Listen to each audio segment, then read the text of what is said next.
सिंह राशि वालों, ये दो चीजें खुद चल करके आपके पास में आएंगी जो तय है कि आपको मिलेगा ही मिलेगा। लेकिन सिर्फ दो चीजों से तो काम चलेगा नहीं।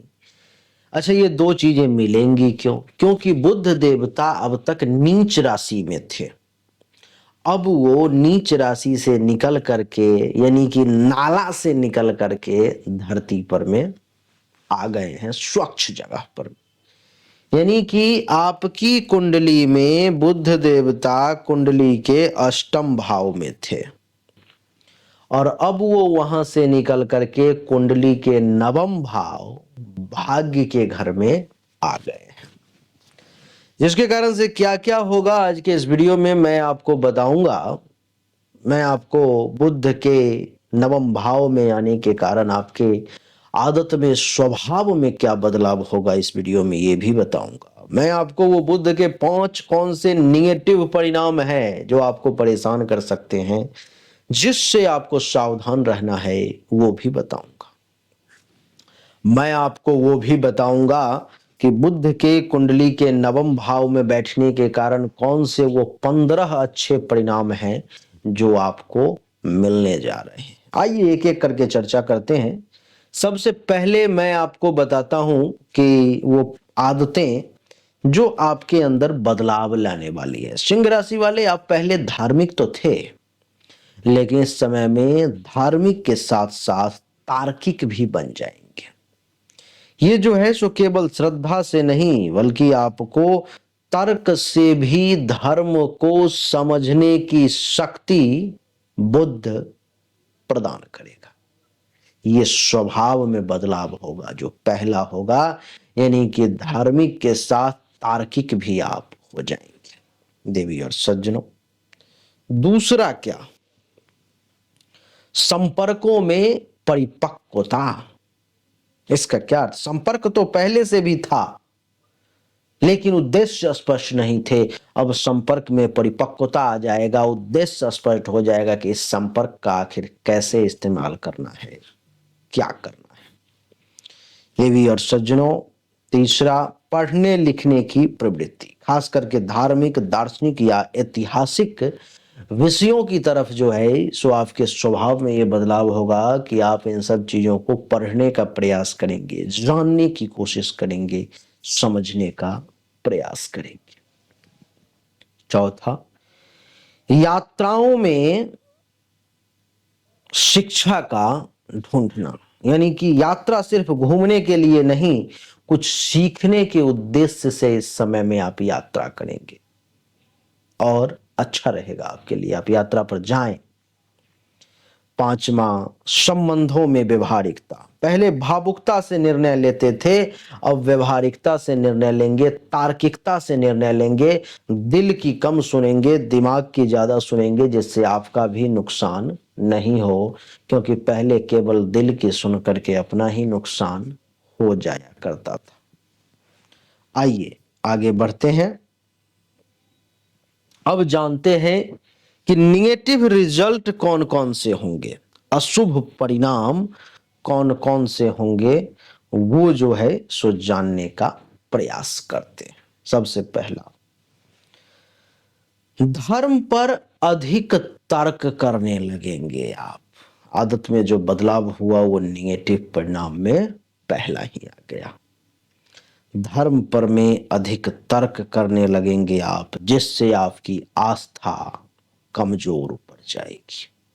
दूसरा, गुरुओं पर संदेह, गुरुओं की बात पर शंका, या उन्हें आप चुनौती दे सकते हैं, उनकी बातों पर में संदेह कर सकते हैं।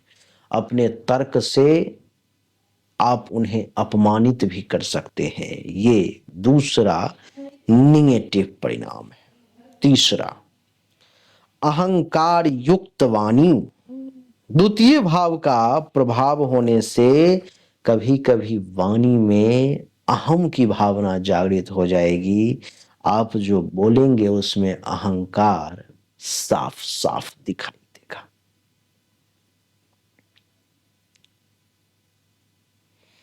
और क्या? तो चौथा, धर्म का व्यवसायीकरण।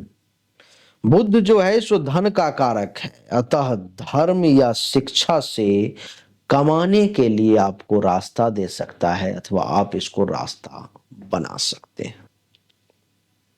पांचवा, भाई बहनों से वाद विवाद। तृतीय दृष्टि के कारण कभी कभी विचारों का टकराव भाई बहनों के साथ हो सकता है, तो उससे बचने का प्रयास करें। आइए अब उस 15 अच्छे परिणाम को समझते हैं जो बुध आपको नवम भाव में होने के कारण देने जा रहा है, जिसमें सबसे पहला है धार्मिक बुद्धिमता। क्या अर्थ है इसका? देवी और सज्जनों, नवम भाव धर्म का है। बुध यहाँ पर में वैदिक शास्त्र, तर्क और दर्शन में आपके रुचि को जो है सो बढ़ाने का काम करेगा। आपकी बुद्धिमत्ता जो है सो बहुत उच्च स्तर की होगी। दूसरा, विद्वता और लेखन क्षमता, यानी कि वाणी और आय का स्वामी है, इसलिए अच्छा लिखेंगे भी और अच्छा माल भी छापेंगे और अच्छा बोलेंगे भी, विद्वानों में आपकी गिनती भी होगी। देवी और सज्जनों, तीसरा, विदेश यात्रा का योग। नवम भाव और बुध मिलकर उच्च शिक्षा या धर्म के लिए विदेश यात्रा का योग बना रहे। आप अगर प्लानिंग कर रहे थे लंबे समय से विदेश जाने का और नहीं जा पा रहे थे, तो इस समय में ये योग है, आप जा सकते हो। चौथा, गुरुओं से सहयोग मिल सकता है और लाभ मिल सकता है, लेकिन शर्त वही है कि गुरु को चुनौती ना दें, अपमानित करने का प्रयास ना करें। पांचवा, भाग्य का साथ मिलना, और वो भी बुद्धि के साथ साथ भाग्य में वृद्धि के योग बन रहे हैं। यानी कि भाग्य से तो काम होगा ही, लेकिन बुद्धि में भी डेवलपमेंट होता चला जाएगा, बुद्धि आपकी बढ़ती हुई चली जाएगी। ये भी एक अच्छा संकेत है। इतना ही नहीं, संबंधों में तार्किकता आएगी, बातचीत में संयम और स्पष्टता आती हुई जो है सो दिखाई दे रही है। सातवां, भाई बहनों से अच्छे संबंध। तृतीय दृष्टि तीसरे भाव पर पड़ने के कारण भाई बहनों से आपको सहयोग जो है सो मिलता हुआ प्रतीत हो रहा है। आठवां, प्रभावशाली नेटवर्क। एकादश भाव के कारण अच्छा सामाजिक और व्यवसायिक नेटवर्क जो है सो बनता हुआ मैं अनुभव कर रहा हूं। नौवां, कमाई के साधनों में वृद्धि, यानी कि बुध के कारण आपकी आर्थिक समझ भी जो है सो कमाल की हो जाएगी और कमाई के नए नए रास्ते भी आप खुद अपने लिए बुध के कारण डेवलप कर पाओगे। 10वां, धार्मिक भाषण और लेखन में रुचि। नवम भाव बुद्ध से जुड़कर धार्मिक ज्ञान को साझा करने की क्षमता देते हैं, तो आपका इस समय में धार्मिक ज्ञान का आदान प्रदान लोगों के साथ चलता रहेगा। 11वां, पढ़ाई के क्षेत्र में सफलता। ऐसे विद्यार्थी जो विशेषकर भाषा, गणित, लेखा जोखा, सीए, अकाउंट, कॉमर्स, मैथ इत्यादि की पढ़ाई कर रहे हैं, उन लोगों के लिए बुध इस समय में सफलता निश्चित तौर पर में देगा, ऐसा योग बन रहा है। 12वां, संतान सुख में वृद्धि। नवम भाव संतान का भी सूचक है और बुध संतान को मेधावी बनाता है, तो आपके लिए ऐसे योग बन रहा है कि आप इस समय में एक मेधावी व्यक्ति के तौर पर में काम करेंगे। 13वां, न्याय प्रियता। इस समय में आप न्याय के पक्ष में रहेंगे, निर्णय के साथ न्याय करेंगे, यानी कि न्याय के साथ निर्णय करेंगे और बुद्धिमानी के साथ निर्णय करेंगे, ऐसा योग बन रहा है। 14वां, धार्मिक यात्राओं का योग। बुद्ध के कारण ये यात्राएं व्यवस्थित और ज्ञानवर्धक होती हुई प्रतीत हो रही हैं। आप धर्म कर्म के क्षेत्र में जो यात्रा करेंगे वो आपके लिए नॉलेज को बढ़ाने वाला साबित होगा। 15वां, उच्च शिक्षा में सफलता का योग। शास्त्र, कानून, ज्योतिष इन सब के क्षेत्र में जो हायर एजुकेशन में जो लोग जा रहे हैं उन लोगों को विशेष सफलता मिलने का योग है। सिंह राशि वाले, अब बात आती है उन दो चीजों की जो आपको निश्चित तौर पर वे मिलेगी। उसमें सबसे पहला जो खुद चल करके आपके पास में आएगा वो है आपका भाग्य। आप अभी एक कदम चलने की कोशिश करेंगे, 23 मई तक कोई ऐसा बड़ा काम हो सकता है जो आपके बस का नहीं था, लेकिन भाग्य भरोसे वो हो गया। और दूसरा, यात्राएं बहुत होंगी, चल करके यात्रा आपके पास आएगा और ले जाएगा आपको खींच करके, भाई घूमो टहलो एंजॉय करो, तो आपका एंजॉयमेंट बहुत ज्यादा होने वाला है।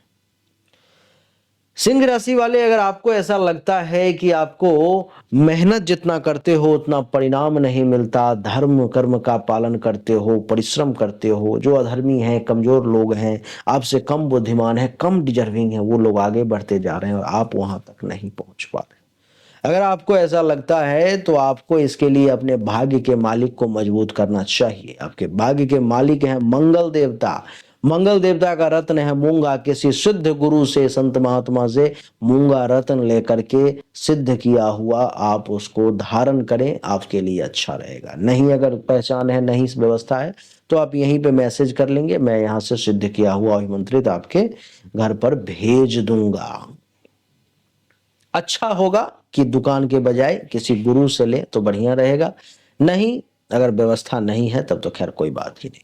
अगर आपको अपनी पर्सनली जन्म कुंडली हस्तरेखा की जांच करवानी है तो सामने दिए गए नंबर पर मैं अपनी जन्म तारीख, जन्म समय, जन्म स्थान, दोनों हाथ के हथेली का फोटो अवश्य भेजेंगे। जो शुल्क होगा या आप जमा कर लेंगे, आपको सही और एक्यूरेट जानकारी जो है निश्चित तौर पर में मिल जाएगी। अच्छा लगा तो वीडियो को लाइक करें, शेयर करें, चैनल को सब्सक्राइब करके इसके बेल आइकन के बटन को दबा दें। एक बार फिर से आप सभी का बहुत बहुत धन्यवाद। Thank you so much. जय हिंद, वंदे मातरम, बोलिए राधे राधे राम।